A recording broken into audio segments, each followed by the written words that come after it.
കഴിഞ്ഞ സീസണിലെ champions league സെമിയിൽ ഇന്റർ മിലാനെതിരെ ബാഴ്സലോണയുടെ ഈ കൗണ്ടർ അറ്റാക്കും സോമറിന്റെ ഈ അത്ഭുത സേവും നമുക്ക് മറക്കാൻ പറ്റാത്ത ഒരു രംഗമാണ്.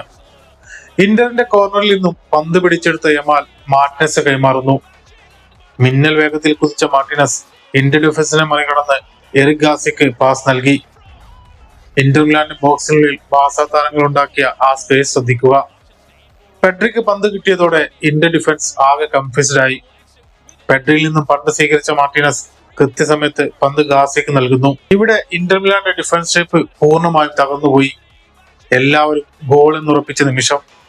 എന്നാൽ അവിടെ യാൻ സോമർ എന്ന ഗോൾ കീപ്പർ നടത്തിയത് വെറും ഒരു സേവ് ആയിരുന്നില്ല, അതൊരു ക്ലാസ് ആക്ട് ആയിരുന്നു. പന്ത് ഗാർസിയുടെ കാലിലെത്തുമ്പോൾ സോമർ തന്റെ നിയർ പോസ്റ്റ് കൃത്യമായി കവർ ചെയ്തിരുന്നു. പന്ത് ഏത് ആംഗിളിലേക്ക് വരുമെന്ന് കൃത്യമായി പ്രവചിച്ചുകൊണ്ടുള്ള ഒരു മൂവ്മെന്റ് ആയിരുന്നു സോമറുടേത്. ക്ലോസ് റേഞ്ചിൽ നിന്നുള്ള ആ ഷോട്ട് തടയാൻ സോമറിന് ലഭിച്ചത് 1 സെക്കൻഡിന്റെ പകുതി സമയം മാത്രമാണ്. തന്റെ ബോഡി വെയിറ്റ് കൃത്യമായി ബാലൻസ് ചെയ്ത് വായിൽ പറന്ന സോമർ പന്ത് തട്ടി അകറ്റി.